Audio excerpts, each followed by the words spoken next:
අයිබෝන් හැමෝටම සුපුරුදු විදිහටම අදත් ඔයාලා මේක තුලා ඉන්නේ දිල්ෂාන් TG YouTube channel එකෙන් ගෙන තවත් වීඩියෝ එකක් එක්ක.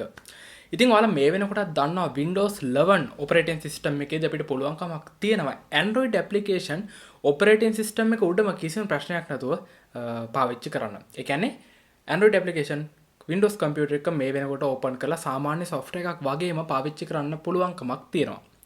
හැබැයි Windows 7, 8, 10 මේ වගේ operating system ගත්තම අපිට මේ වගේ හැකියාවක් නැහැ.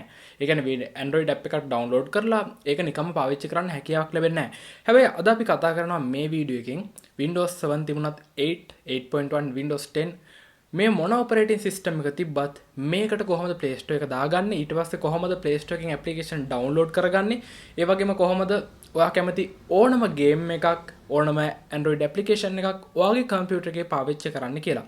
ඇතරම් මේ ගැන මම 2016 15 මේ වගේ කාලේ නිර්මාණය කරපු වීඩියෝස් ගොඩක් මගේ channel එකේ කලින් කරපුවා තියෙනවා. ඉතින් කොහොම වුණත් ගොඩක් කට්ටිය හොයන දෙයක්, ගොඩක් කට්ටිය මගෙන් අහන දෙයක් නිසා ඔන්න 2021 දී ආයෙත් ඒ වගේම වීඩියෝ එකක් නිර්මාණය කරනවා. එහෙමනම් බලමු කොහොමද අපේ කම්පියුටර් එකට Play Store එක හරහා apps download කරගෙන මේ දේවල් පාවිච්චි කරන්න කියලා. ඔයාලා මුලින්ම යන්න ඕනේ www.bluestack.com කියන මෙන්න මේ වෙබ්සයිට් එකට. ඉතින් මේ සයිට් එකට ගියාට පස්සේ ඔයාලට මෙන්න මේ විදිහට බලා ගන්න පුළුවන් කොළ පාටට download button එකක් තියෙනවා. ඉතින් මේ බොත්තම ක්ලික් කරගන්න. එතකොට මෙන්න මේ වගේ චූටි ෆයිල් එකක් තමයි download වෙන්නේ. දැන් මේ ෆයිල් එක open කරගන්න. ඔයාලට පුළුවන් download folder එකට ගිහලා open කරගන්න, නැත්නම් browser එක හරහාම open කියන එක දෙන්න පුළුවන්. ඉතින් ෆයිල් එක open වෙනකොට මේ විදිහට admin permission ඉල්ලනවා. මේක yes කරගන්න. yes කරාට පස්සේ අපිට පුළුවන් මෙතන මේ තියෙන නිල් පාට install කියන බොත්තම ක්ලික් කරගන්න. ඉතින් මුලින්ම දැන් මේක අපි download කරගත්තේ online setup එකක් megabyte 2කට විතර කිට් වෙන චූටි setup එකක් තමයි download උනේ. දැන් මේ setup එක හරහා මෙයාට අවශ්‍ය කරන අනෙකුත් file ටික download වෙන්න පටන් ගන්නවා. මුලින්ම MB 77ක file එකක්, ඒ වගේම megabyte 599ක්, ඒ වගේම තවත් ඊට අමතරව megabyte 61ක් මේ විදිහට file කොටස් තුනක් විදිහට download වෙනවා. ඉතින් ආසන්න වශයෙන් megabyte 750 800ක් විතර මේ වැඩේට ඔයාලට වැය කරන්න සිද්ධ වෙනවා. ඉතින් මේ විදිහට මේ අදාළ files ටික download වුණාට පස්සේ මේ software එක ඔයාගේ computer එකට මේක install කරන්න පටන් ගන්නවා. ඉතින් install කරලා open කරගත්තම මෙන්න මේ විදිහට තමයි අපිට BlueStacks app player එක. එහෙම නැත්නම් BlueStacks Android emulator එක බලා ගන්න පුළුවන්කමක් ලැබෙන්නේ. ඉතින් මේකේ සාමාන්‍ය tab එකක් වගේ තමයි බලා ගන්න පුළුවන් වෙන්නේ. මේක ඇතුලේ අපිට Play Store එකක් බලා ගන්න පුළුවන්. සාමාන්‍ය විදිහටම ඔයාගේ Gmail එකක් පාවිච්චි කරලා මේකට sign in වෙන්න පුළුවන්. sign in වුණාට පස්සේ Play Store එකේ තියෙන ඕනම game එකක්, ඕනම application එකක් tab එකකට install කරනවා වගේම මේ Nox player එක ඇතුළට install කරන්න පුළුවන්කමක් තියෙනවා. එතකොට ඔයාලට පුළුවන් games play කරන්න, ඒ apps පාවිච්චි කරන්න මේ Nox කියන Android app player එක ඇතුලේ. ඉතින් ඒ වගේම තමයි මේකට file transfer කරගන්න පුළුවන්කමක් තියෙනවා Windows එකත් එක්ක.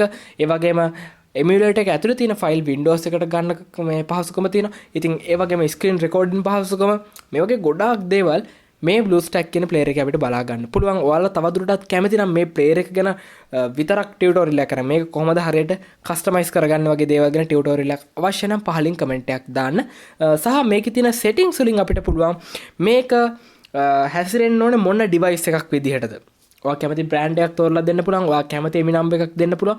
ඉතින් එතකොට Play Store එකෙන් ඔයා යම් කිසි දෙයක් download කරනකොට ඒවා දුන්නු device එකට ගැලපෙන විදිහට download වෙනවා. ඒ වගේම ඔයා මොනවා හරි app එකක් පාවිච්චි කරනකොට ඒ app එක හඳුනාගන්නේ ඔයාව ඒ අදාළ උපකරණයෙන් මේක භාවිතා කරන විදිහට. ඉතින් මේ වගේ ගොඩක් දේවල් කරන්න පුළුවන්. screen resolution, ඒ වගේම RAM එක කොච්චරක් මෙයාට තියෙන්න ඕනද, CPU එකේ cost කොච්චරක් මෙයාට තියෙන්න ඕනද, මේ හැම දෙයක්ම අපිට customize කරගන්න පුළුවන්කමක් තියෙනවා. ඉතින් try කරලා බලන්න. ඔයාලට Google එකේ search කරත් හොයාගන්න පුළුවන් best settings කියලා. එතකොට low end PC එකට නම් කොහොමද, ඒ වගේම high end PC එකට කොහොමද, මේ වගේ ගොඩක් හොයාගන්න පුළුවන්කමක් තියෙනවා මේකට ගැලපෙන settings මොනවද කියලා. ඉතින් ගොඩක් ස්තුතියි වීඩියෝත් එක්ක එකතු වුණාට. මේ BlueStacks කියන්නේ එකම Android emulator එක නෙවෙයි. තවත් softwares ගොඩක් තියෙනවා පාවිච්චි කරන්න පුළුවන්. ඉතින් මම ඉදිරියේදී ඒ software ගැනත් වීඩියෝ එකක් අනිවාර්යයෙන්ම කරන්නම්. ගොඩක් ප්‍රසිද්ධ එකක් තමයි Nox කියන්නේ. ඒ වගේම Remix OS කියලා OS එකක්ම තියෙනවා. ඉතින් ඒ වගේම Phoenix කියලා OS එකක් තියෙනවා. ඉතින් අපි ඒ දේවල් ගැනත් ඉස්සරහ වීඩියෝ වලින් අනිවාර්යයෙන්ම කතා කරමු. එහෙමනම් ඊළඟ වීඩියෝ එකෙන් අපි ඉක්මනින්ම හම්බෙමු.